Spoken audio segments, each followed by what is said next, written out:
The Jamaica Customs Agency JCA is planning to change how passenger luggage is processed at Jamaica airports. In a press release, the JCA says the expansion of its non-intrusive inspection capacity at the nation's airports is aimed at ensuring a more thorough assessment of inbound bags and air cargo. Kingsley Henry is Senior Director for Non-Intrusive Inspection and Security at Jamaica Customs. And so it's important that we have the ability to scan arriving bags before they get to baggage claim. So when you come to baggage claim, you get your bag. And when you go into Green Channel, we can have the greatest confidence that you don't have things in your bag that you're not supposed to have in there.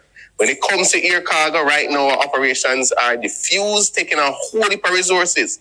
We want to bring all of that together so that every piece of air cargo that is coming in Jamaica, we can scan it and with the greatest confidence release it, saying that it's free of narcotics, it's free of firearms, it's free of anything that requires a permit for which you don't have a permit, or anything that we classify as contraband.